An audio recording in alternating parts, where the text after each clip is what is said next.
Nous allons réfléchir un petit peu à quelques sujets liés à la paracha de Miketz, qui est la paracha de cette semaine. Et il se trouve que ce Shabbat, nous avons un triplé, puisque c'est Shabbat, Hanouka et Rosh Chodesh. Ah, c'est Rosh Chodesh. Voilà. Et donc mon petit-fils va avoir le bonheur d'avoir 3 sfarim pour sa bar mitzvah.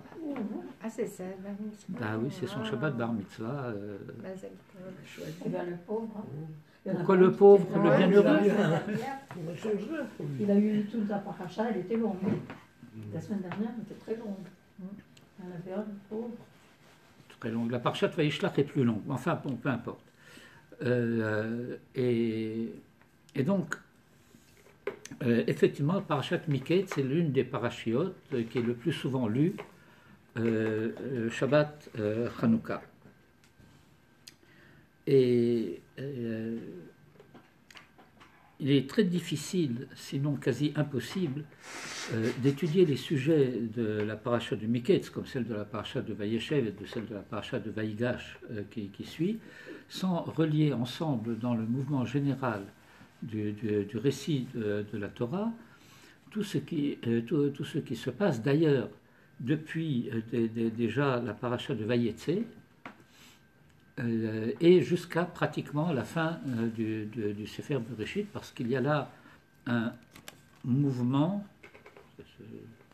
C'est terrible.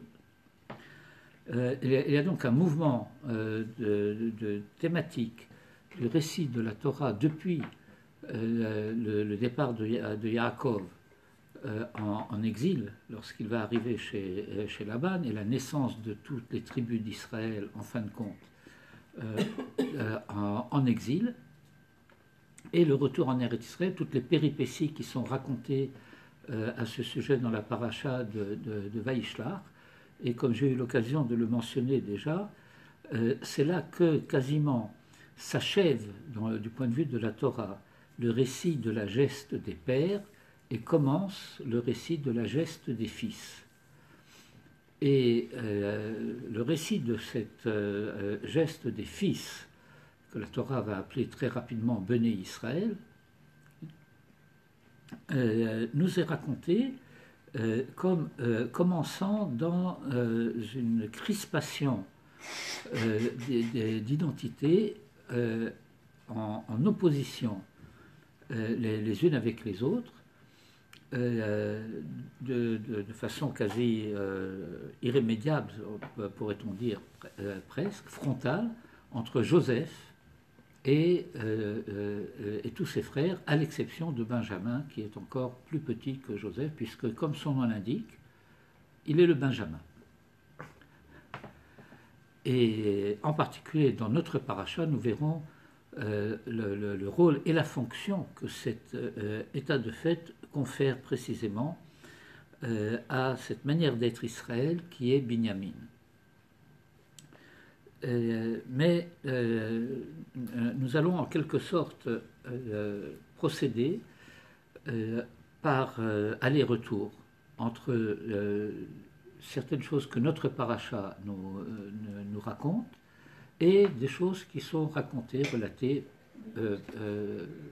plus tôt dans le récit de la Torah, pour essayer de comprendre précisément les différentes manières par lesquelles la Torah nous raconte une histoire de camouflage. Il y a d'ailleurs une certaine parenté, en tout cas un certain nombre de thèmes qui sont un peu parallèles entre Hanouka et Purim. Et vous savez que le thème du camouflage en particulier est spécifique à Purim avec tout ce qui relève du déguisement. Mais nous avons effectivement, bien qu'il ne s'agisse pas à proprement parler d'un déguisement, nous avons un personnage dans ces parachiotes qui est Yosef, mais ce Yosef et bien, il va être habillé à l'égyptienne. Il semble être, nous dirions presque dans notre vocabulaire, et ce serait presque un anachronisme, mais enfin, on peut se le permettre, assimilé à la culture, à la civilisation, à la société égyptienne, et d'avoir été quelqu'un qui va prendre fait et cause pour la société égyptienne apparemment, bien qu'en réalité la préoccupation de Joseph soit une préoccupation universaliste. Comme ses rêves l'annonçaient en leur temps. Et rappelez-vous que ces rêves suscitent la haine et la jalousie des frères. Ce serait un thème à, comment dirais-je, à déchiffrer aussi. La haine, on peut comprendre, mais en quoi consiste la jalousie? Vous comprenez la question? Vaikan ubo echad. De quoi sont-ils jaloux? Aviv shamar et hadavar. Comment on comprend Aviv shamar et hadavar? Vous vous souvenez du verset? Oui. Et alors, qu'est-ce que la Torah nous enseigne avec ce verset? Qu'il savait que ça allait se réaliser. Ouais, Shamar et Hadavar, c'est pas savait. Qu'il a compris. Il a voulu éviter un affrontement entre Yosef et ses frères. Shamar et Hadavar, cela signifie qu'il en attendait la réalisation. Jacob, Joseph a raconté ses rêves. Et son père lui fait une remarque en lui disant, mais quand même, il le gronde en quelque sorte. Et immédiatement après, il est dit, et ses frères le jalousèrent, et son père garda la chose. Son père garda la chose. Rachi explique, ma taille, quand est-ce que cela va se réaliser? Donc il en attendait la réalisation. Étant donné qu'il en attend la réalisation, eh bien, il va commencer en quelque sorte par la provoquer. Immédiatement après, la Torah raconte que les frères sont allés faire paître les troupeaux de leur père. Où cela? Shrem. À Shrem. Ouais. Et donc là, il y a tout un thème déjà qui se profile par la dernière, parce que Shrem, ce n'est pas un endroit neutre. On vient de finir avec Dina à Shrem. Il y a quelque temps déjà, mais enfin, malgré tout. Et puis, à ce moment-là, Jacob appelle Joseph et lui dit, n'est-ce pas que tes frères font paître les troupeaux à Shrem? Va et je t'enverrai.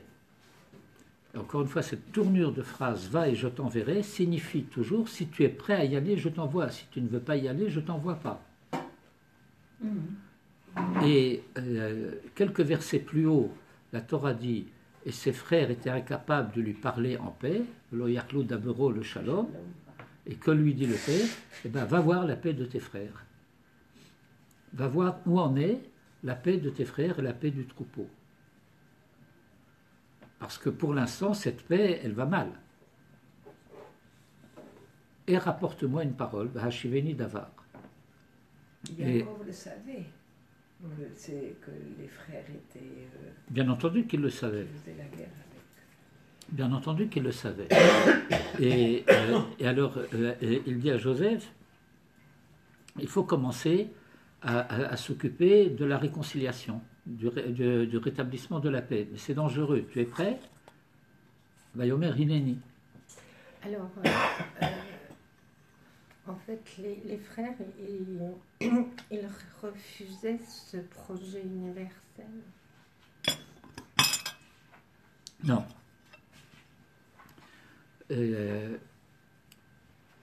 Les frères, on a déjà étudié cela les semaines passées. Voilà, c'est ça. Les frères avaient connu la tentative de Jacob dans l'exil. Ils savaient qu'elle avait échoué. Et donc, les frères sont maintenant convaincus du fait que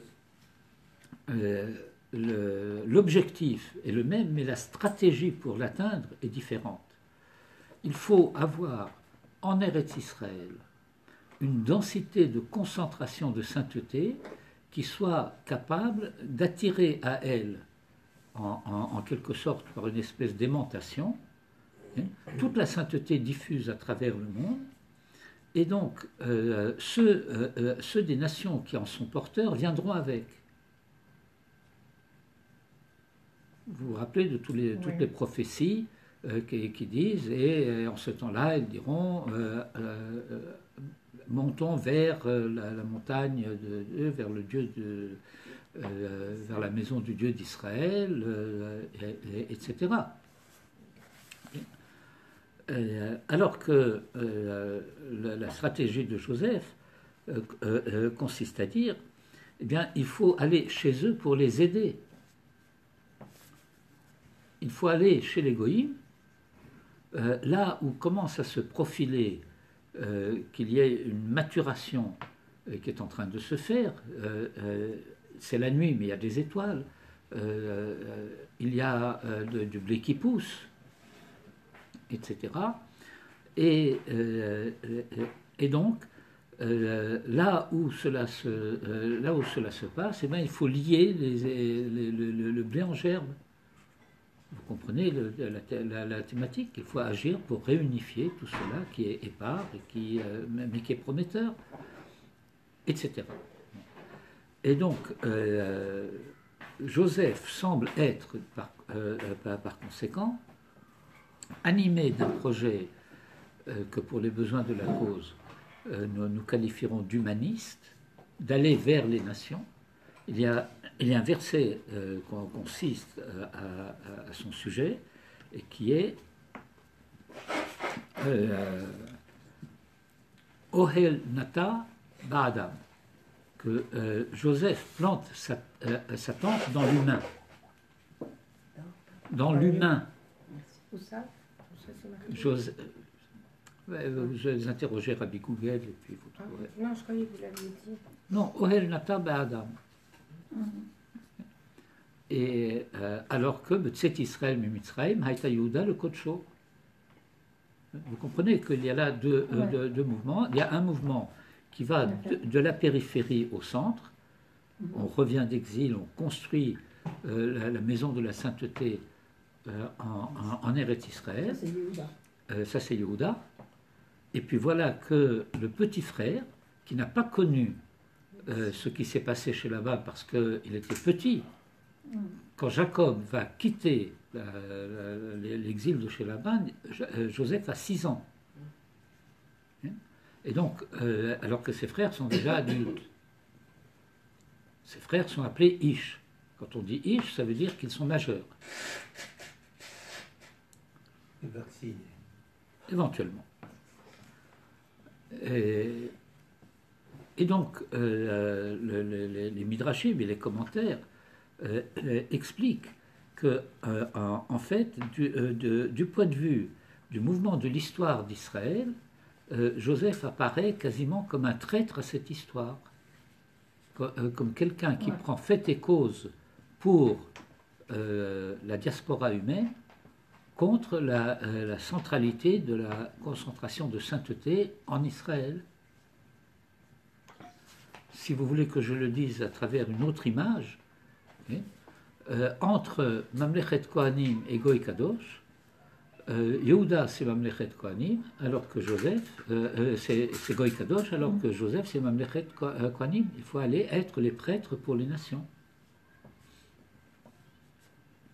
Est-ce que c'est pour ça que ces frères le haïssaient? Alors, c'est très exactement pour cela que les frères le haïssaient. Et lorsque Joseph va partir en mission, envoyé par son père, il apprendra qu'ils ont quitté Shrem et ils sont allés à un endroit qui s'appelle Dothan. Et les midrashim et les commentateurs mettent en évidence cela, qu'ils se réunissent en tribunal pour juger Joseph et ils le condamnent à mort. Le récit de la Torah, quand on ne sait pas le lire, qu'est-ce que ça veut dire quand on ne sait pas le lire? Quand on se permet de lire la Torah comme si c'était une histoire anecdotique d'une jalousie de méchanceté entre les grands frères et le petit frère parce que le papa préfère le petit, etc. Bon. Et là, on ne comprend rien du tout à l'histoire. Et donc, en fin de compte, Reuven et Yehuda, chacun à sa manière, vont sauver la vie de Joseph. Et Joseph va être condamné à l'exil au lieu d'être condamné à mort. Il y a un verset qui apparaît dans le récit là-bas, et on va bien voir ce qu'adviendra de ses rêves.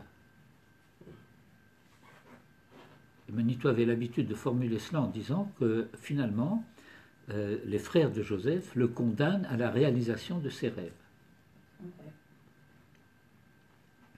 Le sachant, le sachant. Vous savez, en le sachant sans le savoir, en le craignant sans le vouloir, mais finalement, ils disent, bon, je serais presque tenté d'utiliser une expression qui est tout à fait inadaptée à cela. Ça s'appelle le jugement de Dieu. Vous connaissez cette notion médiévale, et même peut-être plus ancienne que médiévale. On appelle ça en français ancien, c'est d'ailleurs resté dans l'anglais, ordalie, ordeal. Une ordeal, c'est, du point de vue du français, ça vient de la notion de ordalie. Et l'ordalie, c'est une épreuve divine. Le modèle de l'ordalie, dans le récit de la Torah, c'est la sota. La femme à laquelle on fait boire ce breuvage spécial lorsque son mari, lorsqu'elle a réussi à rendre son mari jaloux. Vous connaissez cette histoire. Bon. Et donc, Joseph a été descendu en Égypte, et tout le récit de la Torah, à partir de là, est plein, déjà un peu avant, mais déjà à partir de là, est plein d'ambiguïté. Je vais en prendre une simplement pour illustrer mon propos.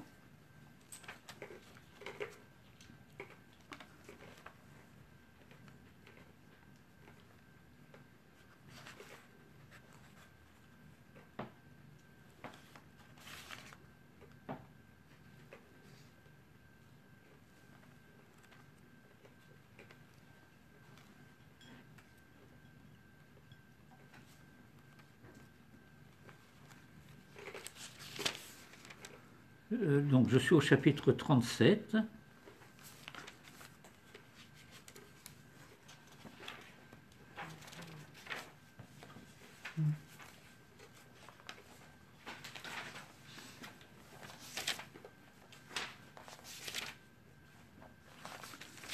Et vous allez prendre au verset 24. Du chapitre 37.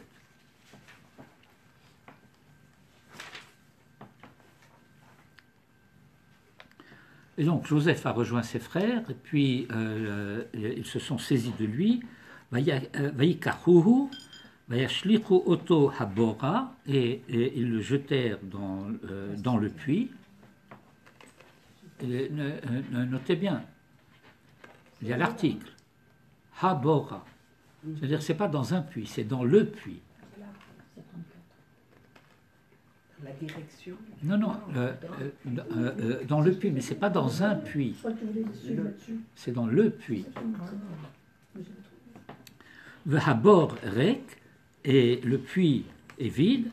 En bomaim, il n'y a pas dedans de l'eau. Et le Midrash immédiatement va intervenir et dit, s'il est vide, c'est évident qu'il n'y a pas d'eau. Ouais. Alors qu'est-ce que tu veux me dire? De l'eau, il n'y a pas, mais il y a des serpents et des scorpions. C'est pire.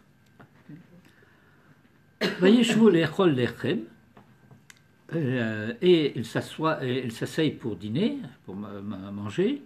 Ils levèrent les yeux et ils virent. voilà qu'une caravane d'Ismaélites vient de Gilad, Ugmalehen, et voici que leurs chameaux, Nosim Nechoot Utsri Valot, c'est toutes sortes de parfums, Olchim le Horid Mitzrayma, et cette caravane d'Ishmaélites vont vers l'Égypte pour apporter leurs marchandises vers l'Égypte. Et donc, Vayomer Yehuda Elecha, Yehuda dit à ses frères, Ma betza kinaharog et achinu, pourquoi donc exécuterions-nous notre frère, de Chisinu et Damo, et que nous recouvririons son sang, le chou venimkerenu l'Ishmaélim, ve'adenu al tehibo, ki achinu vesarenuhu, et allons, vendons-le aux Ismaélites, et que nos mains ne se portent pas sur lui, car il est notre frère, notre cher, Veishmo Echav, et ses frères acquiescèrent. Dire. Verset 28, et apparemment il se passe ici quelque chose, parce que on attendait une caravane d'Ismaélites, Vayavru anashim midyanim socharim. Et voilà que passent des Midianites, des marchands Midianites, Vayim shechou, et ils tirèrent, Vaya'alu et Yosef min habor, et ils firent monter Joseph du puits, Vayim keru et Yosef la Ishmaélim, et ils vendirent Joseph aux Ismaélites, Esrim kasef, pour 20 pièces d'argent, et Vayaviu et Yosef, et ils amenèrent Joseph en Égypte. Et donc nous avons là un verset dont nous ne connaissons pas, du point de vue du pshat du récit, le sujet. Vaya'alu et Yosef min habor, d'après le pshat du verset, ce sont les Midianites. D'après le pshat, oui. D'après le pshat du verset, ce sont les Midianites. Et donc, parce qu'ils l'ont vendu aux Midianites. Et donc, on attend une caravane d'Ishmaélites. Judas fait une proposition à ses frères. Entre-temps, arrivent des marchands midianites. Ils tirent Joseph du puits et le vendent aux Ishmaélites. Bon. Et nous avons la tradition que ce sont les frères qui ont vendu Joseph. Ah, c'est les Midianites. Mais d'après le pshat du verset, ce n'est pas le cas. Ouais. Oui, mais est-ce que le pshat du verset, il rend compte de la réalité? Rashi va dire, où est-ce que c'est? Vayim shechu vaya'alu et Yosef, que le sujet, ce sont ses frères.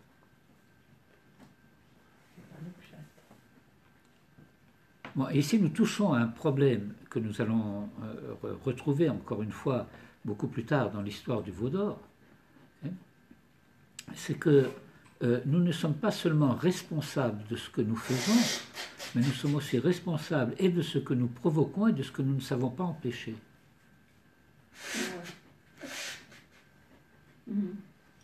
Vous comprenez le thème qui apparaît. La Torah va mettre la faute du veau d'or au compte d'Israël, mais ce n'est pas Israël qui a fait la faute du veau d'or. La Torah est explicite à ce sujet. Mais les Hébreux n'ont pas su empêcher les Hébreux de commettre la faute du veau d'or. Et donc on leur tient compte comme s'ils l'avaient fait eux-mêmes. Ma'aleh alav hakatuv que ilou. Vous comprenez le mouvement des choses. Mais donc nous avons ici affaire à une première, en tout cas du point de vue de notre récit, une première ambiguïté. Qui est responsable de quoi? Qui fait quoi? Qui se présente comme quoi? Vous comprenez le récit. Bon. Alors j'en viens au début de notre paracha. Vous vous souvenez qu'à la fin de la paracha de la semaine dernière, à la suite de l'épisode de la femme de Potiphar, Joseph avait été enfermé à la Bastille. Vous comprenez ce que c'est la Bastille? C'est la prison des nobles. Non, mais c'est sérieux. C'est comme la Torah le dit, que c'est là où on enfermait les... comment? Non,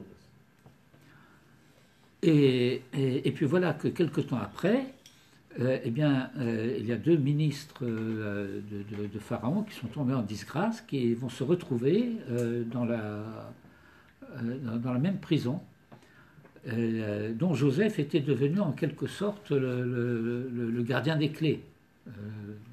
Partout où passe Joseph, eh bien, il obtient la confiance du responsable et il devient son assistant, etc. Et puis il s'aperçoit un matin que ces deux ministres font une longue figure, comme ça, il leur demande qu'est-ce qui se passe. Et puis voilà que nous apprenons que l'épidémie des rêves a atteint y compris les Égyptiens. Ça avait commencé avec Jacob, ça continue avec Joseph, et donc Jacob s'est reconnu en Joseph le rêveur, parce qu'il perçoit cela, il diagnostique cela, je dirais même plus, que c'est Joseph qui est le continuateur de ses rêves, de son rêve. Je ne vais pas rentrer dans le décryptage au-delà de cela, mais puis voilà que la Torah nous raconte, eh bien, il y a un rapport qui s'intensifie entre le conscient et le subconscient, entre le dévoilé et le voilé, entre le haut et le bas, etc.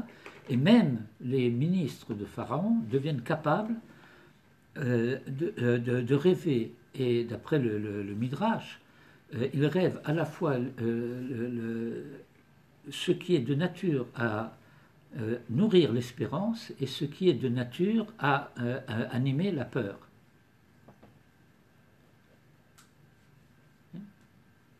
Et puis il raconte le rêve plus exactement, le grand échanson à Joseph. Joseph lui donne un décryptage. Le grand panetier estime que l'explication, le décryptage de Joseph est bon. Vayar kitov patar. Alors il lui demande à son tour, et Joseph lui dit, toi dans ton cas, ça ne va pas être aussi bien. Et dans le décryptage que Joseph donne ici, il y a pour nous une indication très particulière, parce que nous apprenons de là que l'expression que la Torah utilise pour parler du dénombrement, Kitissa et Rosh Bené Israël, est aussi utilisée précisément dans ce passage de la paracha de Vayeshev pour dire ôter la tête à quelqu'un. Yissa et Roshecha me'alecha. D'où le fait que nous apprenons que Kitissa et Rosh Bené Israël, il y a un danger. Vous comprenez, bon, ça commence à aller dans beaucoup de directions, mais on va essayer de rester concentré. Et puis là, Joseph, dit le Midrash, commet une erreur. Il se confie au grand échanson. Il lui dit, voilà, j'ai été volé au pays des Hébreux, et ici non plus je n'ai commis aucun méfait. Et donc, lorsque Pharaon t'aura restauré dans ta dignité, eh ben, parle-lui de moi et fais-moi sortir d'ici. Et étant donné que le grand échanson n'a pas parlé de Joseph, velo zachar Sarah Mashkim et Yosef. Lo zachar, ça veut dire il ne l'a. Pardon ? Il ne s'est pas rappelé. Non. Velo zachar, ça veut dire il ne l'a pas mentionné. Ah. Il n'a pas parlé de Joseph et alors il l'a oublié. S'il ne s'était pas souvenu de lui, ça ne veut rien dire qu'il l'a oublié, puisque déjà au début il ne s'était pas souvenu.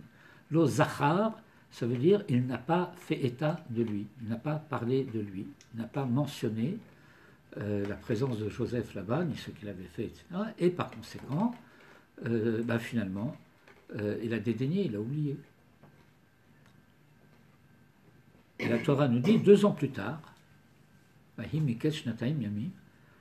le Midrash sévère pour Joseph, il dit, ces 2 années qui sont passées en plus, c'est parce qu'il s'était confié, fié à un humain qui est capable de... comment on appelle cela? Lorsque quelqu'un n'est pas capable de gratitude. N'est pas capable de quoi? Gratitude. Ingratitude. Oui, c'est lorsque quelqu'un est ingrat. Mais ça peut être. On peut bien avoir un chaliar pour accomplir quelque chose. Oui, mais vous savez, à Hanouka, nous disons le Hallel. Et dans le Hallel, nous disons qu'il vaut mieux se fier à Dieu que se fier aux hommes.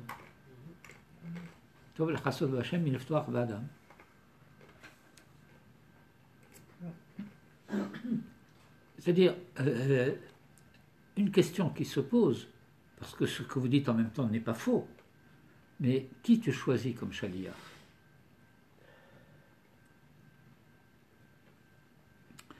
Et donc, 2 ans plus tard, et voilà que Pharaon Cholem, et Pharaon rêve. Alors là, ça s'intensifie encore davantage. Et Pharaon rêve, un pharaon qui est capable de rêver.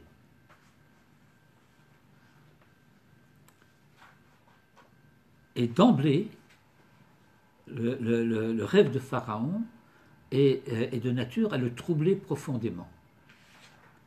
Vehine Omed al-Hayor. Yor, c'est le Nil.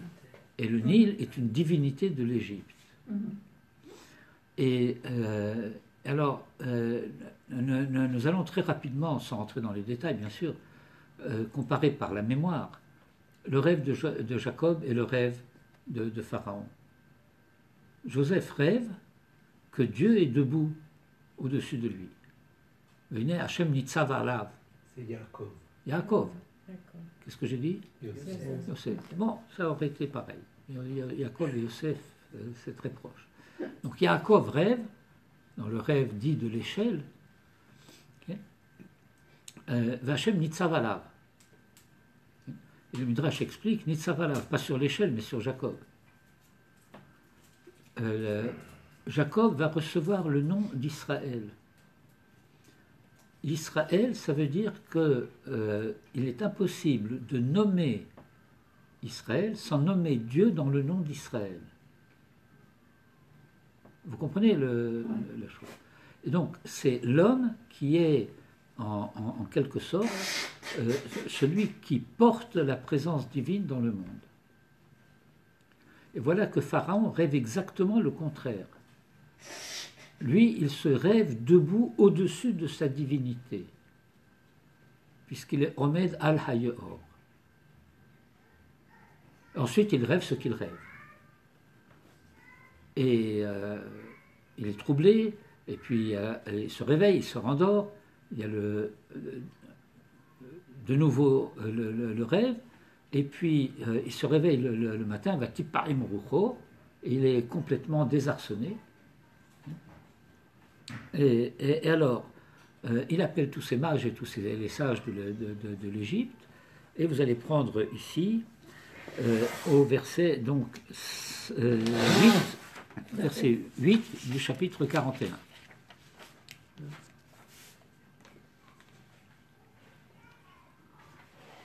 Vayehi va boker, et ce fut au matin, vatiparem rucho, et son esprit était, je dirais, troublé, mais c'est peut-être plus que troublé. Qu'est-ce qu'ils disent en français là-bas? Et en anglais? Coucou. Oui, Ah, 8. Le matin, Pharaon eut l'esprit agité. Agité. Top. Vaïshlach, et il envoya, Vaïkra, Kérir, et Kol Chartoumé Mitzraïm, tous les mages de l'Égypte, et Kol Chachamea, et tous ces sages, Vaïsaper Paro Lahem et Tralomo, et Pharaon leur raconta son rêve, Ve'en poter otam le pharaon. Et nul ne les explique à Pharaon. Bon, comment ils traduisent en français ce verset-là? Mais personne ne put les expliquer à Pharaon. Non, mais commencez depuis le début. Et Vaïsaper. Alors, le matin, Pharaon eut l'esprit agité et il fit appeler tous les magiciens et tous les sages de l'Égypte. Il leur raconta ses songes, mais personne ne... Encore une fois, j'ai mal entendu. Il leur raconta ses songes. Vous voyez la trahison?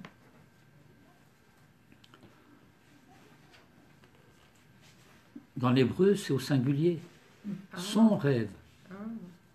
Et là, ces traîtres-là, traduttore, traditore, comme disent les Italiens. En anglais aussi? Non, en anglais, il dit son his dream. Et après, To them, à eux, but not one could interpret them À for them. Pharaoh. ouais, l'anglais est meilleur. Le français, vous savez quel est le problème du français? Le français corrige la Bible. Ouais. Le français ne supporterait pas d'avoir une faute de syntaxe dans la traduction. Or, si la phrase commence au singulier et qu'elle se finit par un pluriel, il y a une faute de syntaxe. Ouais. Mais la faute de syntaxe, elle est dans l'original. Alors, qu'est-ce que tu te permets de changer le texte? Ouais. Bon, c'est une fois de plus la preuve du fait que la plupart du temps, on ne peut pas étudier dans une langue autre que l'hébreu.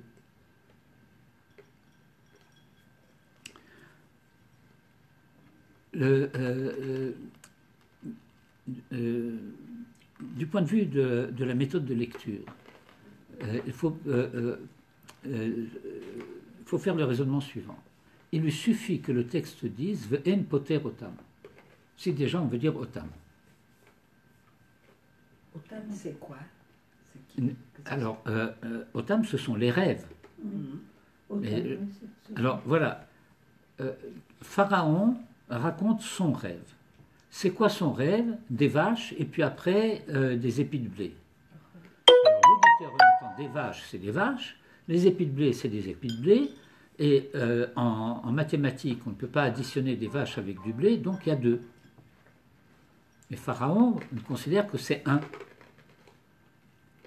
Que c'est un seul rêve sous deux formes différentes, mais un seul rêve. Mais eux, ils ont entendu deux récits, le premier rêve et puis ensuite le deuxième rêve, et donc et nul ne les explique. Mais qu'est-ce que ça veut dire ne les explique à Pharaon?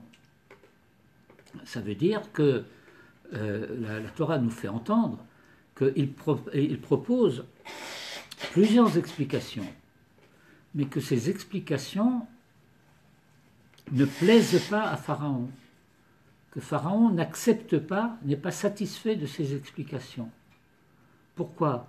Parce qu'il pressent dans le fait qu'il a dit un rêve et qu'il lui raconte des explications pour les rêves, que ça ne marche pas, qu'ils n'ont pas compris. Alors lui, il ne sait pas interpréter le rêve non plus. Il en est très troublé. Il en est d'ailleurs d'abord très troublé parce qu'il s'est vu au-dessus du Nil. Et donc voilà qu'il pressent à travers le rêve quelque chose qui est blasphématoire, que l'identité humaine pourrait être supérieure à la divinité. Invraisemblable. Et puis ensuite, voilà que quelque chose qui procède de cette divinité qui est le Nil, dont dépend la fertilité de l'Égypte, vous savez ça, je n'ai pas besoin de vous raconter le détail des choses, au temps des grandes crues, le Nil déborde et puis le limon se dépose sur la terre et ça féconde la terre. Et c'est ce que semble indiquer la première partie de chacun des deux rêves, les vaches grasses et les épis de blé très opulents, etc. Et puis voilà que de ce même Nil procéderait le contraire de la fécondité. Elle est incapable de comprendre ça parce que du point de vue de la mentalité, comment dirais-je, païenne, mais en tout cas très cohérente de l'Égypte,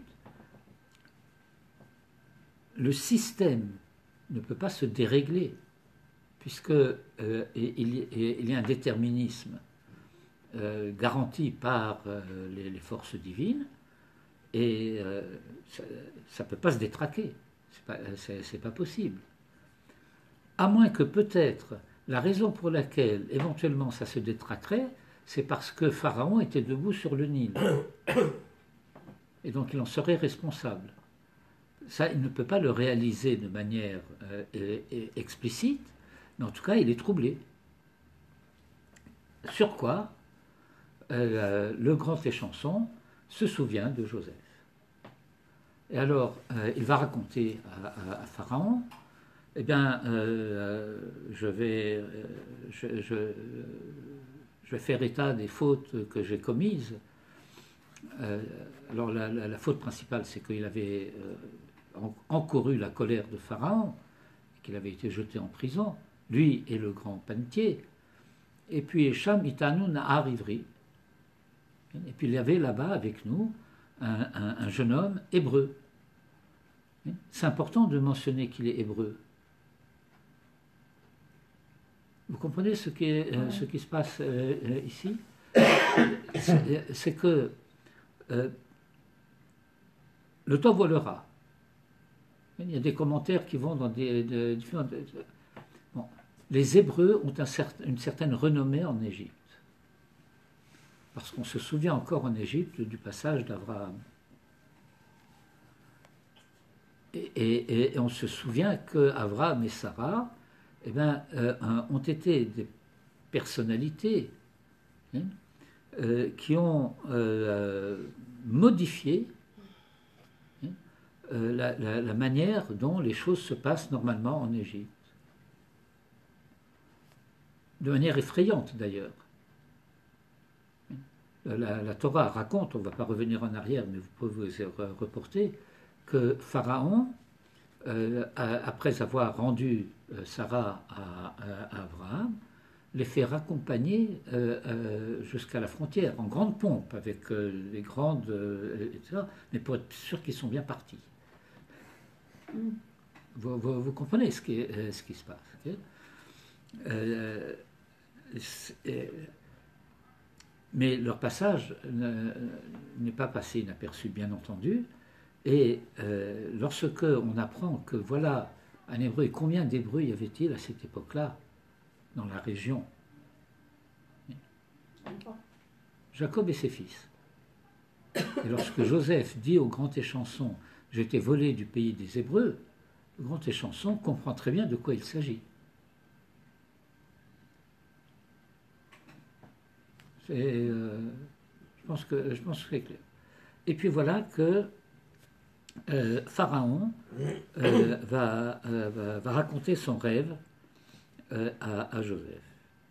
Alors on l'a amené devant Pharaon, on l'a rasé, on lui a donné des vêtements neufs, et il se présente devant Pharaon, et la Torah reprend le récit au verset suivant, qui est le verset 15.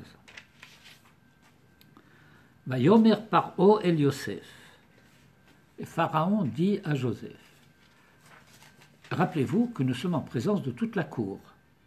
Ce n'est pas un entretien privé. C'est devant tout le monde. Et par conséquent, nous avons des raisons de penser que la manière dont Pharaon raconte son rêve à Joseph est identique à la manière dont il l'avait raconté aux autres. Mais aux autres, c'est raconté en style indirect, Vaïsaper lahem et tralomo, alors que ici, c'est Pharaon qui s'adresse à Joseph. Et il lui dit, j'ai rêvé un rêve. Chalom chalamti, ou foter enoto, et personne ne le décrypte. Va'ani shamarti alecha, et j'ai entendu à ton sujet dire, Tishma chalom, que tu entends un rêve, liftor oto, pour l'expliquer. Vayan Yosef et Paro les morts, bilradai. Et Pharaon répondit à Joseph, ce n'est pas moi, Dieu me garde en quelque sorte. Elohim yarane et shalom paro. Moi, je ne vais pas te donner une explication. C'est Dieu qui dira le sort de Pharaon. Shalom, la paix de Pharaon. Vaïdaber paro el Yosef. Et Pharaon parla à Joseph, Bachalomi, dans mon rêve, Hineni Omed al Sefat Hayeor. Me voici debout sur la rive du fleuve. Vous voyez que Pharaon, on va se permettre une grossièreté, ment. Enfin, il ne dit pas la vérité. Il est certes vrai qu'en hébreu, on peut dire Omed al-Hayeor pour dire qu'il se tient auprès du fleuve. Vous comprenez, du point de vue de la langue. Encore une ambiguïté. Mais étant donné qu'ici, il dit Al-Sefat Hayeor, donc il faut prendre le Al-Hayeor, Pshat. D'ailleurs, il y a un midrash que vous allez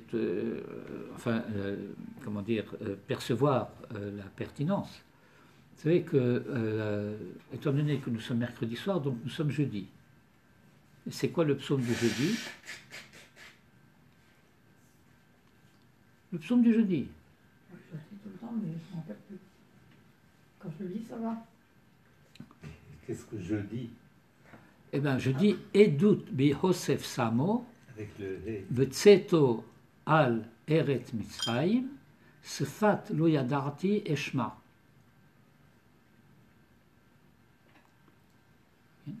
Alors, le Midrash explique que pendant la nuit où Joseph devait être amené devant Pharaon, il y a l'ange Gabriel qui est venu, qui lui a enseigné les 70 langues. Et donc le pshat serait qu'une langue que je ne connaissais pas, je la comprends. Mais le commentaire est plus, comment dirais-je, coquin en quelque sorte. Lorsque Pharaon dit à Joseph Hineni Omed al Sefat Hayeor, Joseph lui chuchote à l'oreille Sefat lo yadarti. Le mot Sefat ne figurait pas dans ma version.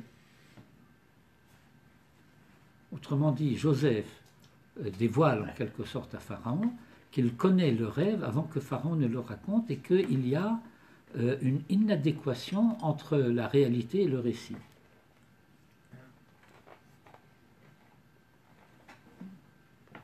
Et donc, se dévoile déjà pour Pharaon, en tout cas de cause, que Joseph est capable de prophétie. Vadaber paro el Yosef bachalomi, hineni omed al sefat hayor. Voici que je me tiens debout sur la berge du fleuve. Vehine mina yor olot sheva parot beriot vasav yafot toar. Vatir ena ba'achu. Et voilà qu'elle pèse dans le pré. Vehine sheva parot acherot olot achareen.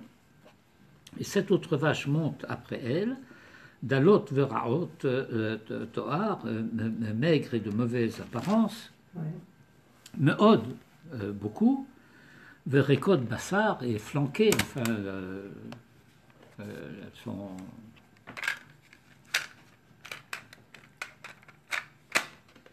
raot bassar.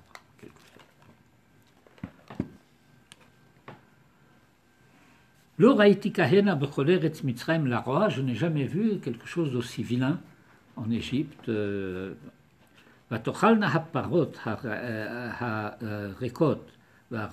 les vaches maigres et de mauvaise apparence ont dévoré les 7 vaches grasses, Harishonot, les premières, Aberiot, en bonne santé. Vatavona el kirbena, et donc elles l'ont dévoré. Donc les vaches grasses sont rentrées à l'intérieur des vaches maigres. Velo noda kibaou et el kirbena. Et on n'avait pas du tout l'impression qu'elles avaient avalé quoi que ce soit. Elles auraient dû maintenant avoir l'apparence d'avoir le ventre gonflé. Mais pas du tout, elles étaient toujours aussi maigres qu'avant. Umarehen ra, et leur apparence est laide, kacher batechila, comme auparavant, vaikat, et je me suis réveillé. Va ere bachalomi, vehine sheva shibolim, et il continue à raconter son rêve. Bon. Et donc, nous avons ici le récit des rêves fait par la Torah et le récit des rêves fait par Pharaon. Vous comprenez, du point de vue de l'économie du texte. Pourquoi cela? Il lui suffit que le texte dise, Pharaon a raconté son rêve, il a commencé par dire, et je me suis debout sur la berge du fleuve, etc. Est-ce qu'il y a des modifications? Parce qu'il y a des commentaires. Pharaon commente son rêve.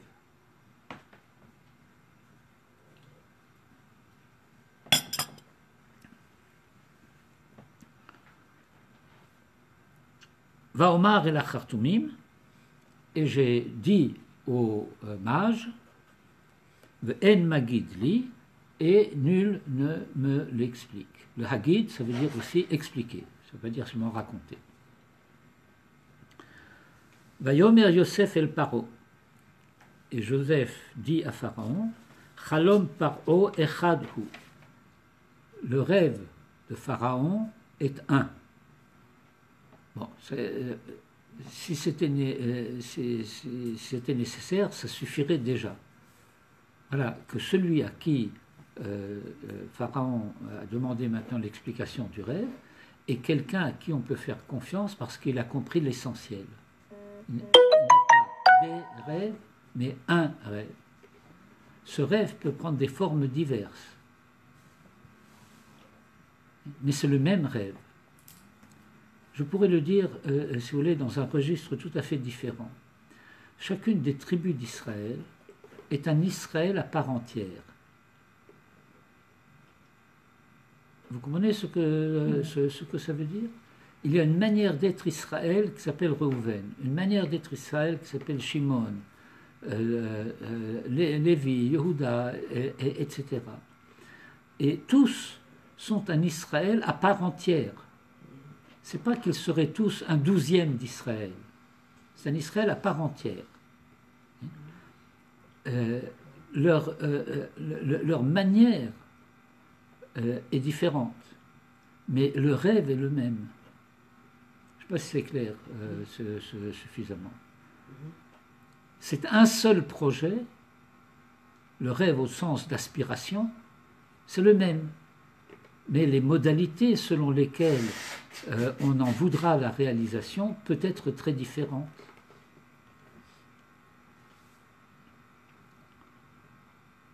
Et c'est en cela que, lorsque ces 12 manières d'être Israël se diffractent dans les 70 visages des nations du monde, puisque c'est au nombre de 70 qu'Israël va descendre en Égypte, vous vous rappelez, eh bien, cela veut dire qu'en Israël peuvent se refléter tous les visages de l'humanité et en Israël s'unifier. Alors, c'est déjà ce qui se profile dans ce que Pharaon a pressenti et dans ce que Joseph lui annonce. Le rêve de Pharaon est un. Et par conséquent, il faut comprendre que ce que Dieu a décidé, il l'a dévoilé à Pharaon. Après vient l'interprétation du rêve. Alors l'interprétation du rêve, c'est, comment il s'appelait, Sully, qui s'adresse à Henri IV et qui lui dit « Labourage et pâturage sont les deux mamelles de l'Égypte ». C'est de ça qu'il s'agit. Le problème de l'économie égyptienne repose sur labourage et pâturage. Et voilà que ça va se détraquer. Et par conséquent, il faut mettre en place un plan septennal, de telle sorte à faire les réserves nécessaires. Et par la suite, l'Égypte deviendra le grenier du monde,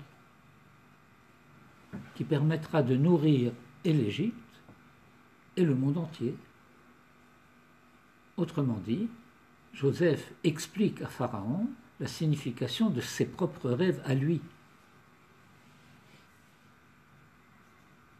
puisqu'il comprend que finalement, c'est cela qui se prépare à se passer.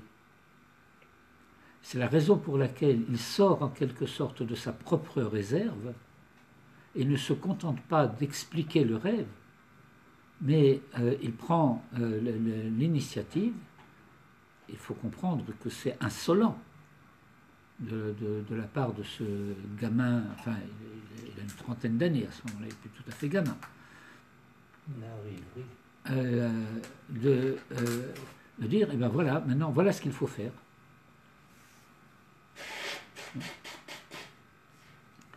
Il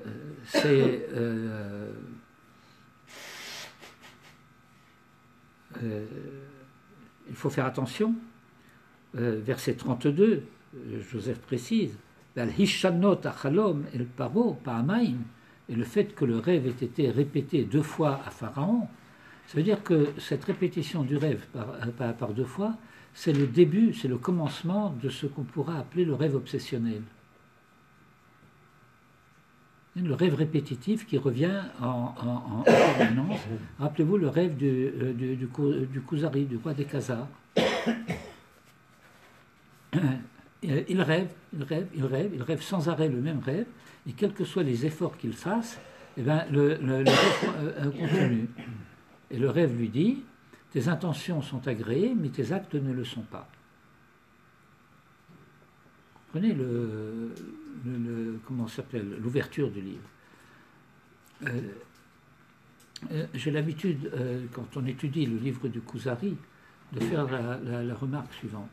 Tout se passe comme si Rabbi Yehuda Halevi s'adressait au lecteur en lui disant, si tu ne fais pas partie des gens qui tiennent à mettre leurs actes en accord avec leurs intentions, referme le livre, c'est pas pour toi. Vous comprenez la chose. Qui pourra entendre ce que le livre du Kuzari a à enseigner?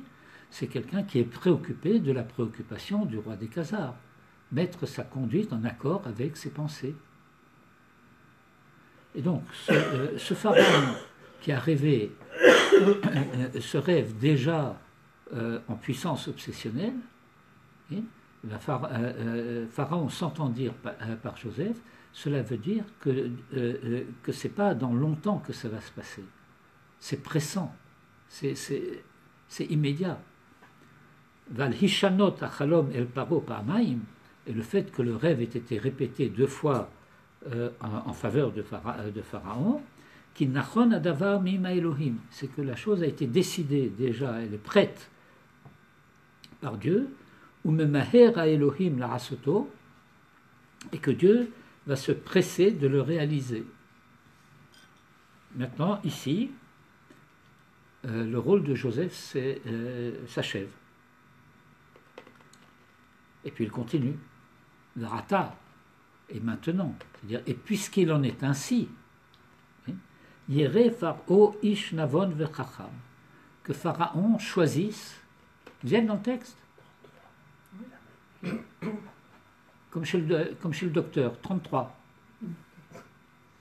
La Med Gimel. Oui, mais en hébreu, c'est Arbaïm ve'arba. Non, c'est la Med Gimel. Comme Baomer.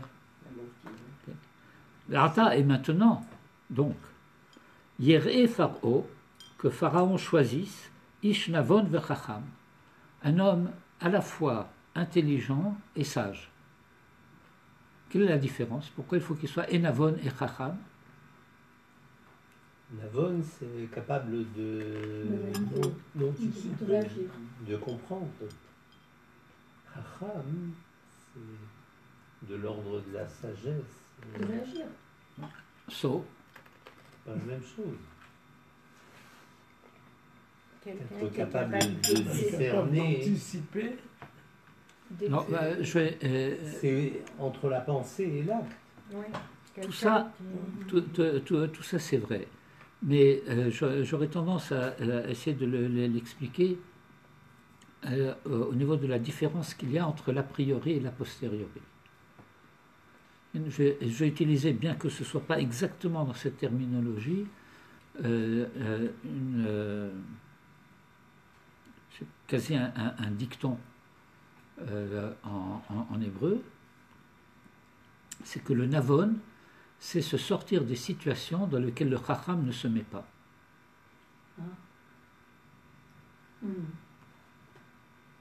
Vous comprenez le fait. Le Chacham, c'est au niveau de l'a priori. Voilà ce qu'il faut faire. Et puis voilà que les situations sont ce qu'elles sont, parce qu'on ne maîtrise pas tous les paramètres en permanence. Et donc il faut savoir trouver des solutions adaptées aux situations qui se renouvellent au-delà de nos prévisions. Ishnavon v'chacham v'yashitehu al eretz Mitzrayim, et qu'il le place à la tête de l'Égypte. Yaseh Pharaon, que Pharaon fasse. Vayafked pekidim al haaret, c'est qu'il nomme des fonctionnaires pour la direction du pays. V'chimesh et eretz Mitzrayim, et qu'il divise la terre d'Égypte en 5 régions, provinces. Comment? V'chimesh et eretz Mitzrayim, et qu'il V'chimesh et eretz Mitzrayim, et qu'il partage en 5 provinces, régions, etc. La terre d'Égypte, V'sheva shenei hasova, pendant les 7 années d'abondance.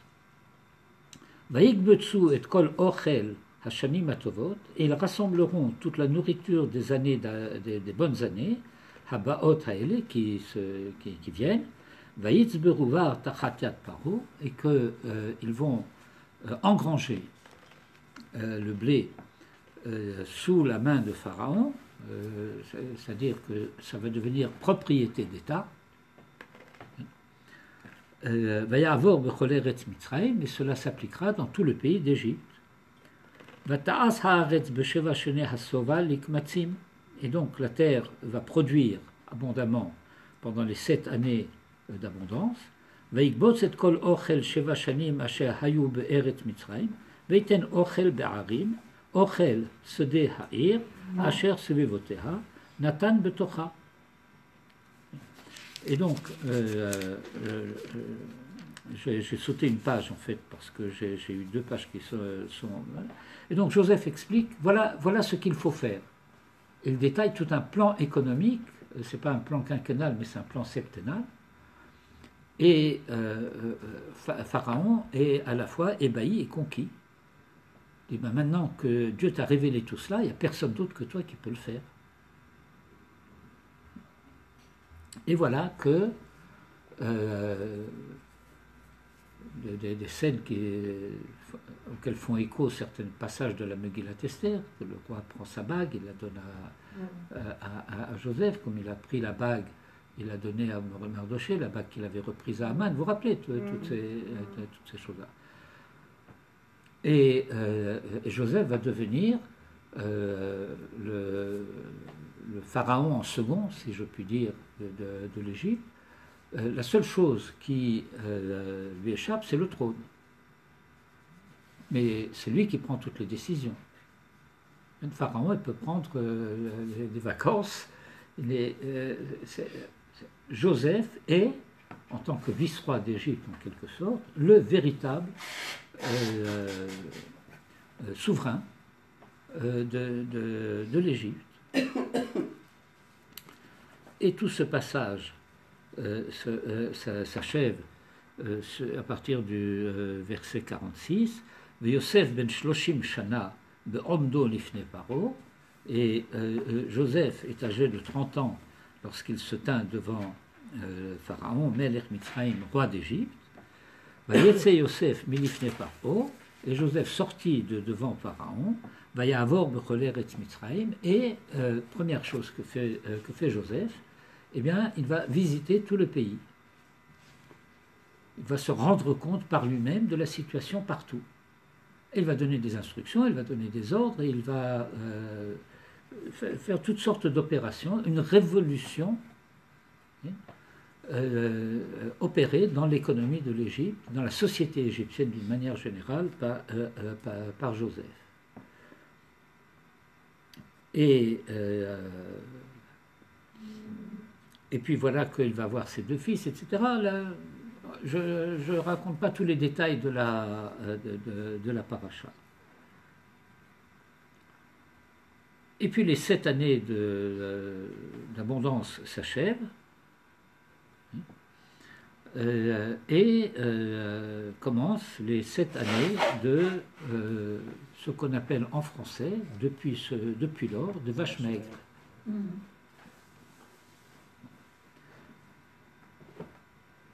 Et voilà que l'Égypte tout entière est affamée. Et le peuple réclame du pain à Pharaon. Et Pharaon leur répond, eh ben, allez chez Joseph. Qu'est-ce que vous voulez à moi? C'est Joseph qui est en charge de tout cela. Et ce que Joseph vous dira, c'est ça que vous ferez. Et donc, la Torah explique que pour faire passer sa révolution économique, Joseph a volontairement créé une certaine situation de pénurie. Et puis, lorsque le peuple va proposer d'être comment dire, réduit en esclavage à Pharaon pour avoir de quoi manger, alors Joseph leur dit, mais pas du tout. C'est pas du tout comme ça que ça va se passer. On va vous donner du grain que vous allez planter, etc. Et puis vous donnerez 20% de la production à Pharaon. Halevaï, allez-nous que nous ne payons que 20% d'impôts. Ouais, bon. Et puis la Torah va raconter, bon, maintenant cette famine, elle s'étend partout dans le monde, y compris en Eretz Canaan. Puis là, il y a encore une ambiguïté. Vous vous rappelez que je vous avais parlé de différentes ambiguïtés. Et puis voilà que la Torah nous raconte que Jacob va dire à ses fils, d'abord la Torah nous dit, Jacob vit qu'il y avait de la casse en Égypte. On traduit en français qu'on battait le blé. Vous savez ce que c'est, battre le blé? C'est-à-dire qu'il faut casser la gangue qui entoure la graine pour en faire sortir, vous savez quoi, on va faire moudre ensuite le blé pour faire de la farine de froment. Et c'est pas comme ça qu'on fait pour le pain complet, mais c'est ce qui est décrit dans la Torah. L'allusion que les commentateurs voient dans cette formule, Jacob vit qu'il y avait de la casse en Égypte, ça veut dire que la sainteté latente en Égypte qui était prisonnière, hein, eh bien voilà qu'il y a les signes avant-coureurs du fait que cette sainteté cherche à se libérer, cherche à briser la gangue qui l'emprisonne. Et par conséquent, eh bien, il faut aller là-bas pour compléter le travail, en quelque sorte.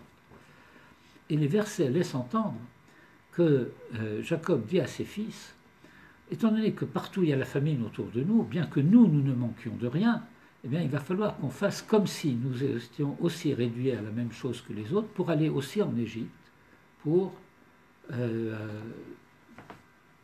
chercher du blé. Vous comprenez ce qui se passe. Comment est-ce que vous avez Pourquoi faire comme si? Shever b'Mitzrayim, Lishbor bar, Hamashbir latzarchan.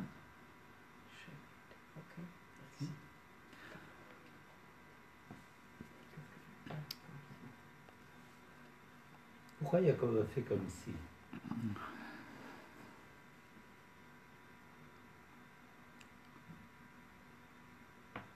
Bon, tu prends le verset 1 du chapitre 42.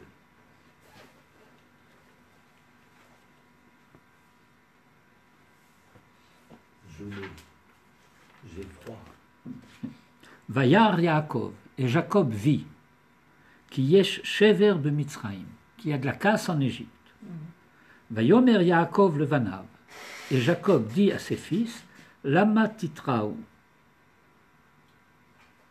Et comment vous traduisez Lama titraou?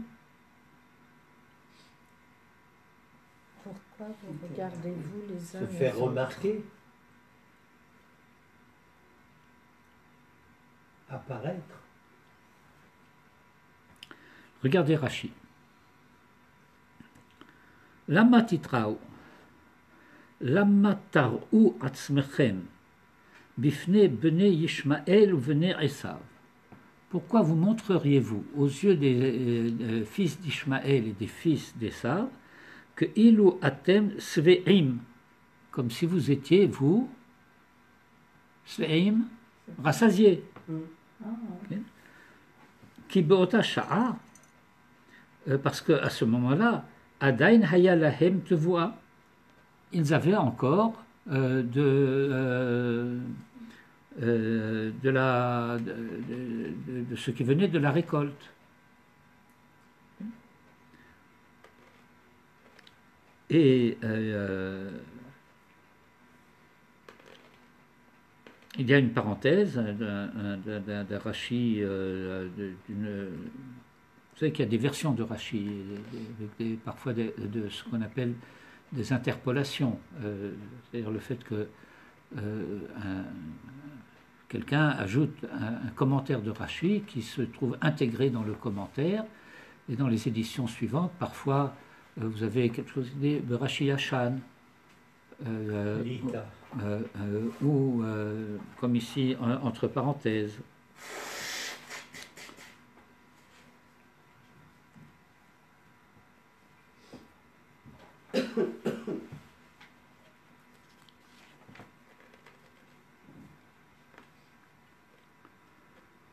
Et donc, étudiez ce Rashi, trouvez les commentaires de Rashi là-dessus, vous verrez que, en fait, les Hébreux n'avaient pas du tout besoin de descendre en Égypte pour assurer leur subsistance.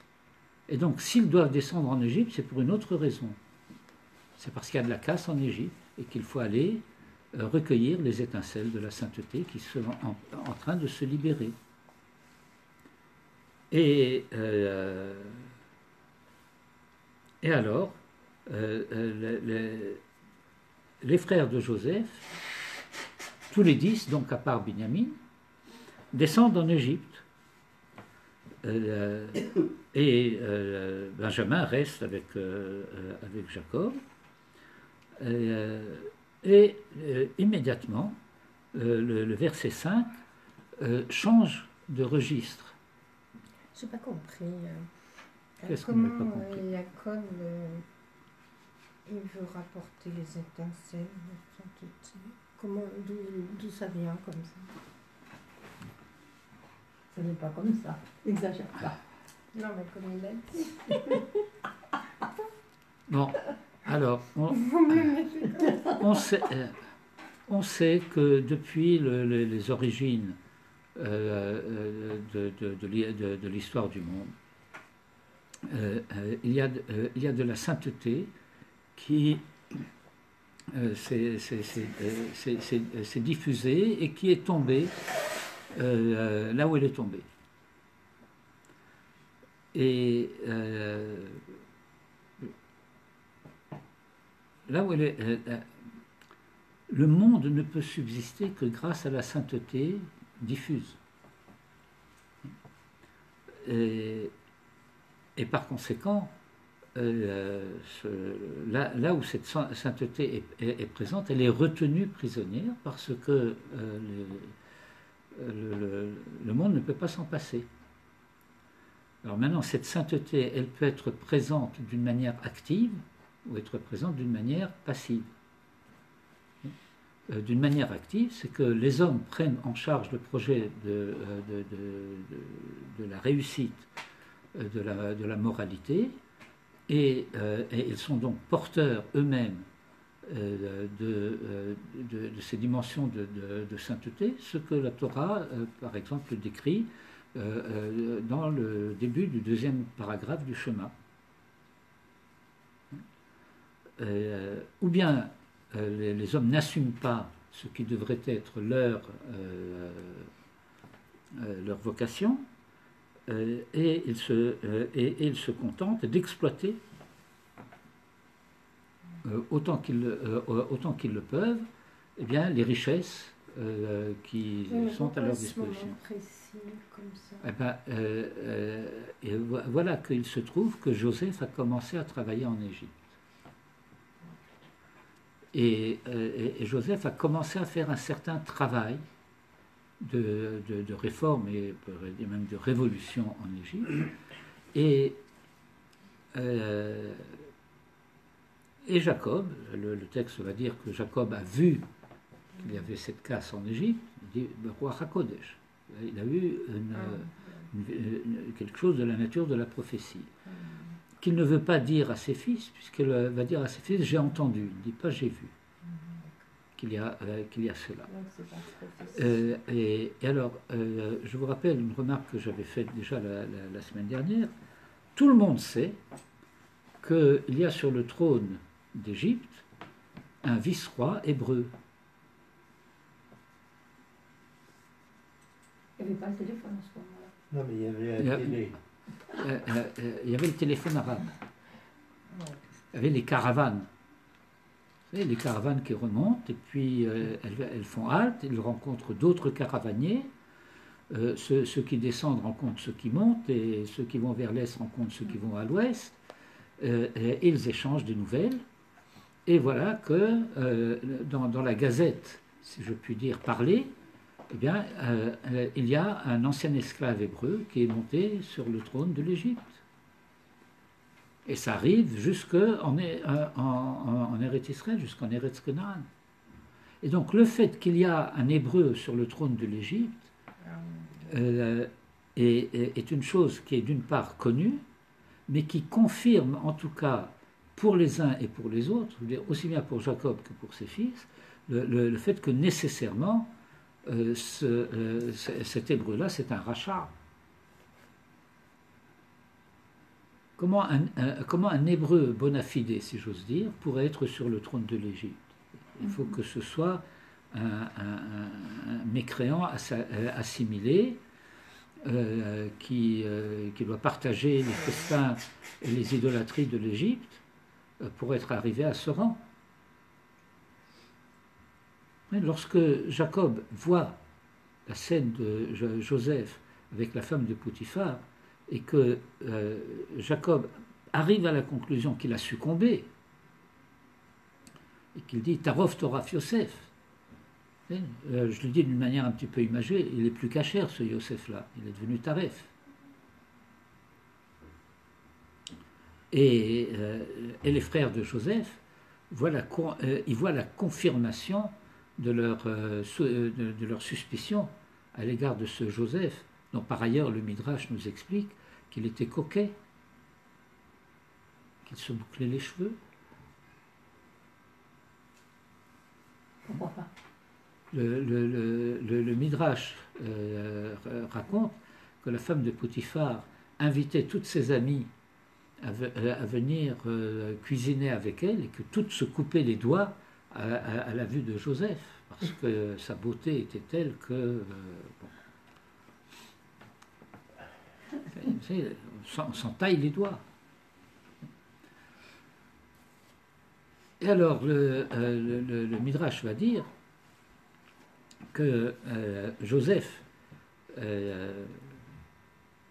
prévoit que la situation internationale, économique internationale se dégradant, eh bien, ses frères vont finir par venir aussi.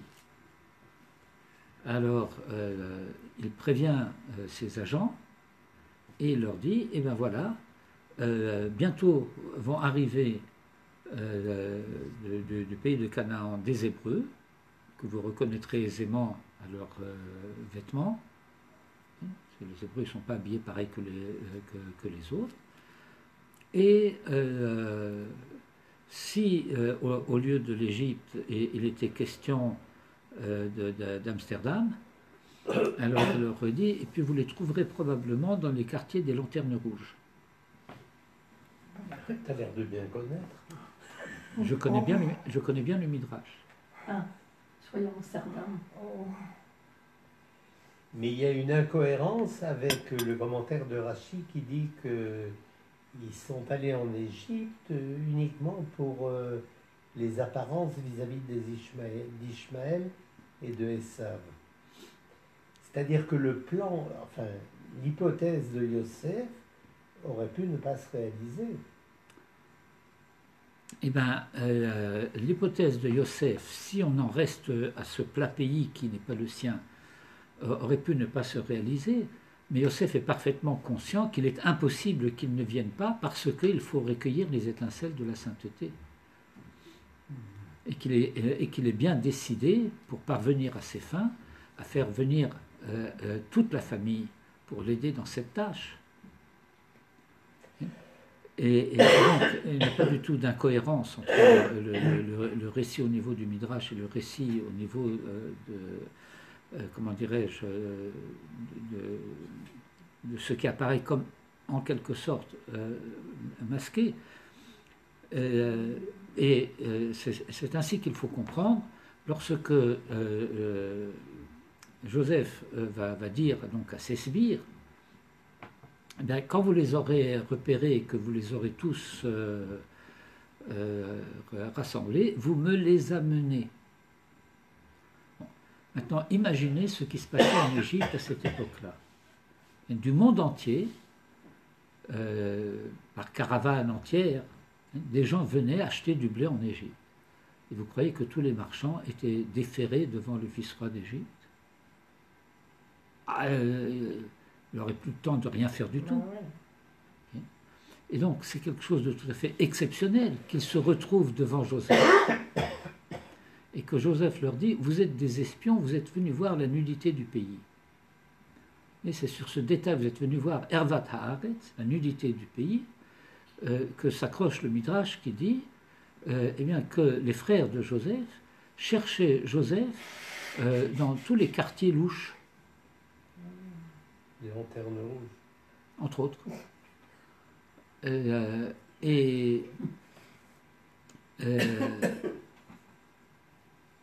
Là, il y a une incohérence apparente. Parce que les frères savent bien que celui qui est sur le trône du vice-roi d'Égypte, ça ne peut être que Joseph. Et donc, il ne peut pas être dans les quartiers louches. Ah, il le savait tout le monde le savait. Tout le monde savait qu'il y a un esclave hébreu qui est monté sur le trône du vice-roi d'Égypte. Bon, à moins de penser que dans le trou perdu de Canaan, là-bas, à Hebron ou à Beersheba, les nouvelles n'étaient pas parvenues, hein, et que les frères s'imaginaient encore que Joseph devait être quelque part dans ces bas quartiers, etc. Et donc,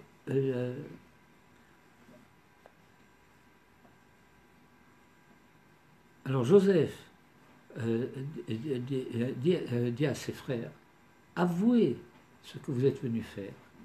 Vous êtes venus pour faire le tikkun, pour recouvrir la nudité de l'Égypte. Et les frères disent, non, non, pas du tout, nous on est des commerçants. Vous voyez, en quelque sorte, le dialogue masqué, tronqué, entre... Voilà. Les Juifs sont un peu partout dans le monde. Et puis, le monde attend quelque chose des Juifs. Maintenant. Toujours. Mais pas là, à cette époque. Y compris à cette époque, ce que Joseph leur dit, vous savez bien que c'est ça qu'il faut faire, que c'est pour ça que vous êtes venus. Ils disent non, pas du tout, nous on est des commerçants. Ça veut dire que tout cela tient dans cette situation où la Torah nous dit Joseph les a reconnus et eux ne l'ont pas reconnu. Je décrypte un tout petit peu. Joseph, bien qu'ils soient en désaccord avec eux, les reconnaît comme ses frères, mais eux, comme ils sont en désaccord avec lui, ne le reconnaissent pas comme frère. Ils savent qui il est, puisqu'ils savent qu'un esclave hébreu sur le trône de l'Égypte, il ne peut y en avoir qu'un seul. Ouais. Mais c'est, la question, c'est quoi la reconnaissance? C'est reconnaître quelqu'un pour ce qu'il est ou refuser de le reconnaître comme tel. Et donc, pour le moment, tout se passe comme si la discussion entre Joseph et ses frères se passait, comment dirais-je, à fleuret moucheté, à mots couverts. Vous comprenez ce que je suis en train de décrire ou pas? Non, les frères, ils ne veulent pas le reconnaître en tant que quoi? Ils ne veulent pas le reconnaître comme étant Yosef, tzaddik comme il était avant de quitter Eretz Canaan, fraternel dans sa vocation et prônant une stratégie différente de la leur, mais fidèle au projet des patriarches, du Tikkun HaOlam.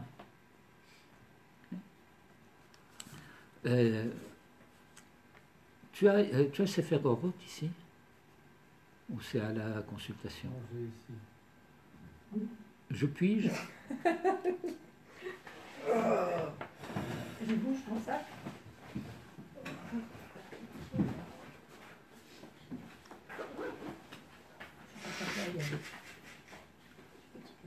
Mais ramener les étincelles, ça veut dire... Comment? Ramener les étincelles. Attendez, j'entends pas. Les anges. Ramener les étincelles, ça, concrètement, ça veut dire quoi? Ah, ça veut dire quoi? Eh bien, c'est bien que vous utilisiez précisément le terme de concrètement, parce que c'est très exactement de cette concrétude qu'il s'agit. Dans C'est au notre début ou à la fin? Comment? Au début ou à la fin? C'est séparé en deux tours. Alors ça doit être au début. C'est le paragraphe qui commence par Poché Israël.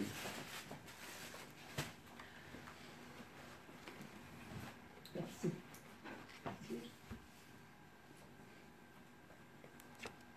C'est la gourmandise qui m'entraîne. La gourmandise qui me prend. Moi aussi, avec tout ce que tu as fait, elle doit te Non, prendre ça va, souvent. j'en ai encore à la maison.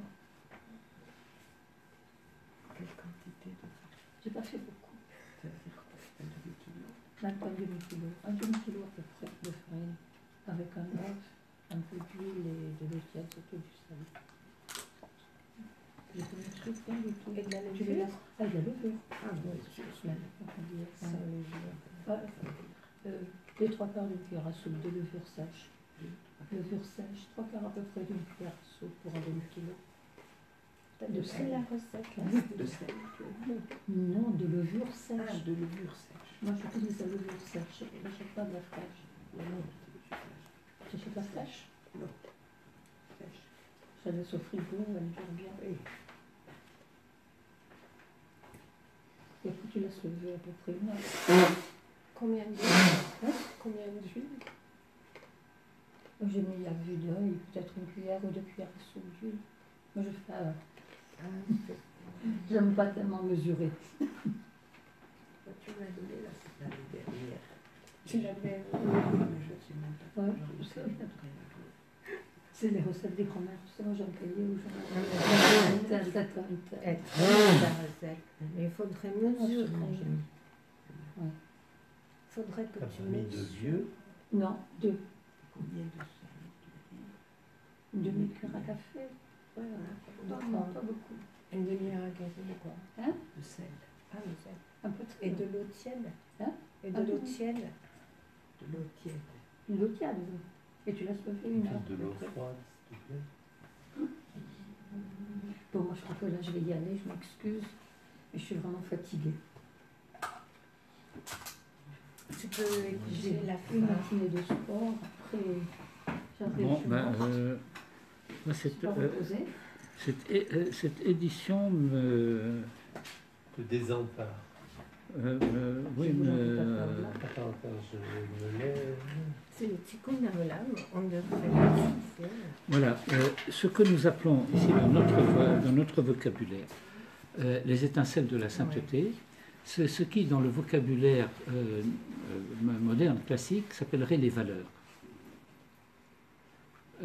chaque civilisation, chaque nation a des valeurs qui lui sont propres. Les valeurs en tant que telles sont des valeurs authentiques, mais elles sont en quelque sorte défigurées par la manière dont elles sont traitées, si j'ose dire. Alors, dans le monde dans le monde contemporain, on ne réalise pas toujours ce qui se passe, parce que les valeurs auxquelles Israël est habitué, il lui semble les trouver dans le monde extérieur. Et on a perdu de vue le fait que ce monde extérieur a été imprégné de ces valeurs à travers la Bible qui s'est diffusée dans le monde. Et que ces valeurs, c'est des valeurs qui viennent d'Israël, qui lui ont été en quelque sorte empruntées. Et il y a déjà un progrès, en ce sens que le monde est capable d'en parler. Mais le monde s'avère totalement incapable de les mettre en pratique, de les réaliser. Et donc, il faut que Israël, présent dans la diaspora des nations du monde, puisse prendre en charge ces valeurs et les rapporter avec lui quand il revient en Eretz Israël pour reconstituer l'unité. Et en reconstituant l'unité de ces mondes de valeurs auxquels se trouvent en quelque sorte reliées les nations qui en ont été imprégnées, alors ces nations elles-mêmes se réunifient autour d'Israël au travers de ces valeurs qu'Israël rapporte avec lui. Je ne sais pas si c'est suffisamment clair comme ça. Bon. Si vous voulez, pour le dire dans un autre vocabulaire qui serait peut-être un petit peu plus de nature sociologique, hein, eh bien, en Eretz Israël aujourd'hui, par exemple, eh bien, il y a des juifs polonais, et puis il y a des juifs yéménites, et puis il y a des juifs marocains, et puis il y a des juifs turcs, et plein d'autres. En réalité, ils sont tous juifs. Mais ça veut dire que ce juif polonais, c'est quelque chose du polonais qu'il a rapporté avec lui. Et que grâce à ce juif polonais, eh bien, le polonais rencontre le yéménite, et ils arrivent à vivre en tension, mais sans se taper dessus. Alors que si vous prenez des Polonais, des Yéménites qui ne sont pas juifs, ben vous voyez en quoi ça dégénère très rapidement. Enfin, chez les juifs, ça dégénère aussi des fois. Des fois. Ouais, mais pas autant. Des fois, mais quand on regarde le miracle de ce qui se passe dans la municipalité israélienne, eh bien, c'est plein avec des tensions. Parce que néanmoins, comme dirait Cyrano de Bergerac, néanmoins, le Marocain et le Hongrois, ils ne sont pas tellement habitués à être ensemble. Et puis voilà qu'en Eretz Israël, il y a, aussi bien du point de vue de la géographie que de l'histoire, une rencontre exceptionnelle. Parce que le juif américain et le juif yéménite, ce n'est pas seulement qu'ils sont d'un autre horizon géographique, ils appartiennent à d'autres époques. Vous comprenez ce que je veux dire? Je vous ai raconté cette histoire en 62, lorsqu'on accueillait les Juifs d'Algérie. Vous savez, tout de suite après les désaccords des biens. Bon, moi j'avais été recruté pour participer à une colonie de vacances pour les enfants. Alors les Juifs d'Algérie, pendant l'été, envoyaient leurs enfants en métropole. Ils étaient recueillis dans différents centres de colonies de vacances, etc. En attendant que les parents achèvent de liquider leurs affaires et viennent ensuite, au moment plus ou moins en septembre, au moment de la rentrée, etc.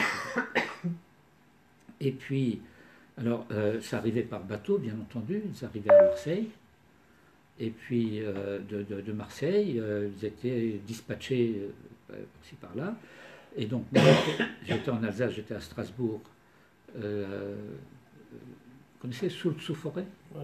Ouais, ben, j'étais là-bas. Et donc. Il y avait aussi à Sainte-Croix. Il y avait plein de colonies. À Luttenbach. Il y avait JP.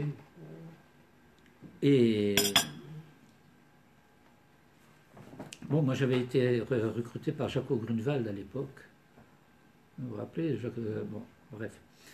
Et donc, tout ça pour dire qu'il y avait les frères Brown qui étaient au centre communautaire à Strasbourg. On recevait des télégrammes qui nous annonçaient qu'il y avait une famille ou deux familles ou trois familles qui arrivaient. En fonction du nombre de familles qui étaient supposées arriver, on dispatchait à la gare des gens pour les accueillir. Et puis là, le nom de la famille m'échappe. On dit qu'il y a la famille un tel qui arrive par le train de, etc. Alors ils ont envoyé quelqu'un. Ils étaient 70, cette famille. Parce qu'ils arrivaient du sud de l'Algérie avec 4 femmes, etc. Et puis les enfants, petits-enfants, arrière-petits-enfants, c'était, comme on dit, la smala. Bon.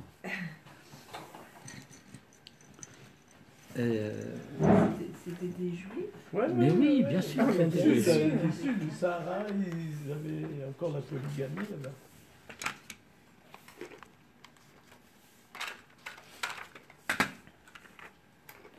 Alors, le passage de Rav Kook que je cherche et que je ne trouve pas ici dit que ceux qu'on appelle les pochés Israël, pochés Israël, bien que ce ne soit pas tout à fait exact, mais pour ne pas perdre de temps, on va dire ceux qui ne pratiquent pas la Torah et les mitzvot. Certains auraient dit les chilonim, d'une certaine manière. On dit les pochés Israël qui ont l'amour de leur peuple et qui contribuent de manière active à la remise en valeur socio-économique d'Eretz Israël, eh bien, leur nefesh est plus en ordre que celle des religieux, mettez ça entre guillemets, qui n'ont pas cet amour du peuple et de la terre.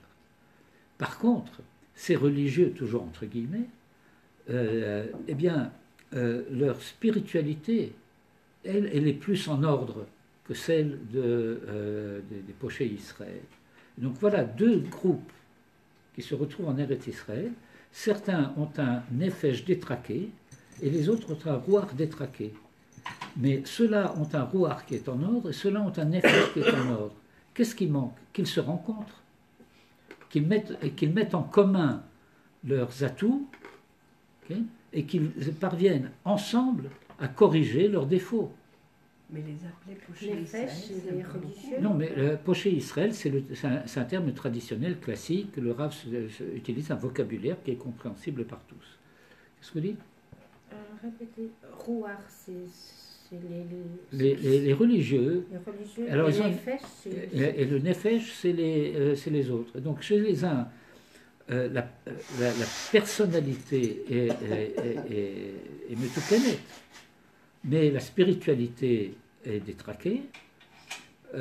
Chez les autres, la personnalité, eh bien, parce que la personnalité est je ne veux pas dire défectueuse, mais défective.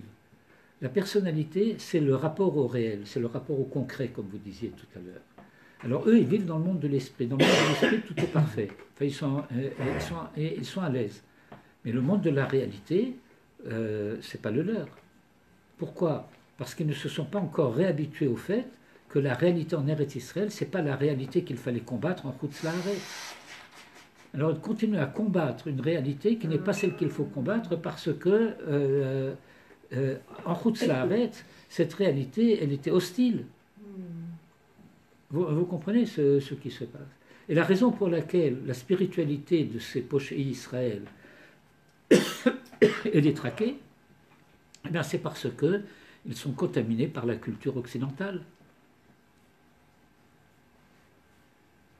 La culture humaniste qui nous ramène à Hanouka. Occidentale qui tient un certain discours, mais qui n'est pas en harmonie avec la conduite. Vous comprenez ce que je dis? Bon, je ne sais pas, bon, il n'est pas tôt. Mais je voudrais vous raconter une petite remarque quasi anecdotique.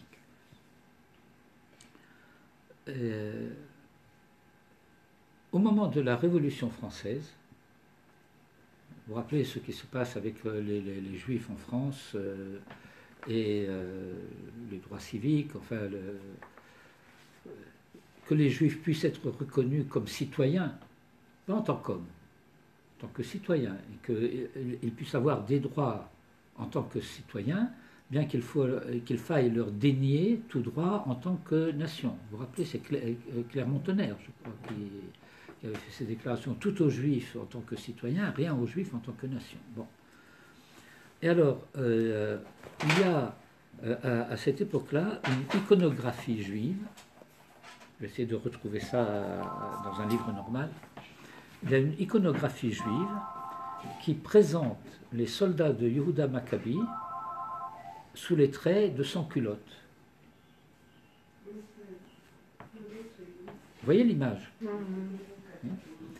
Alors, les commentaires, la plupart du temps, font état de la naïveté de ces dessinateurs, de ces illustrateurs juifs, qui se représentent les soldats de Juda Maccabi, non pas habillés à la manière des soldats de Juda Maccabi comme ils devaient être dans l'Antiquité, mais comme des sans-culottes. Qu'est-ce que ces commentateurs Troisième République française n'ont pas compris? Ce qu'ils n'ont pas compris, c'est que l'illustrateur ne représente pas les soldats de Juda Maccabi sous les traits de sans-culottes, il représente les sans-culottes comme étant des combattants comme Juda Maccabi,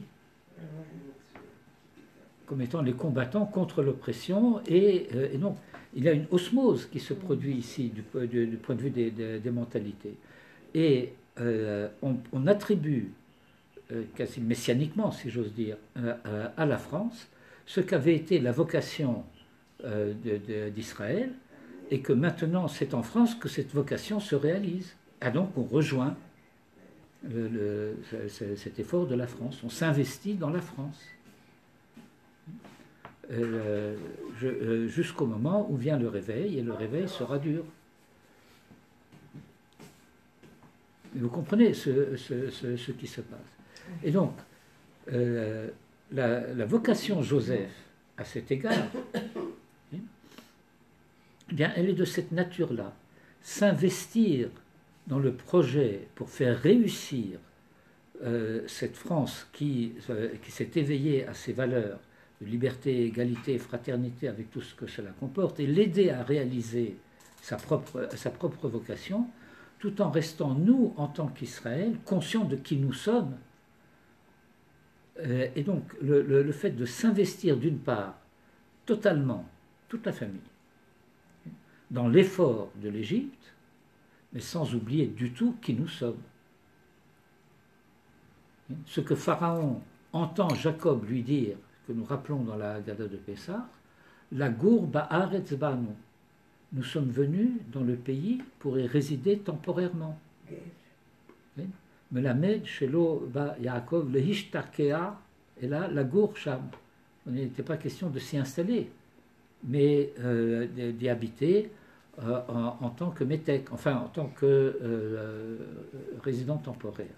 Et la Torah va raconter que finalement, bien que tel avait été le projet, eh bien, ça va mal tourner en ce sens que finalement, Israël va se trouver, en quelque sorte, les Juifs, enfin les Hébreux de ce temps-là, vont se trouver à se considérer comme chez eux, chez les Égyptiens. Et donc, là, les choses vont commencer à mal tourner. Donc voilà, le reste du feuilleton, Parshat Vayigash, la semaine prochaine. Mais le Roar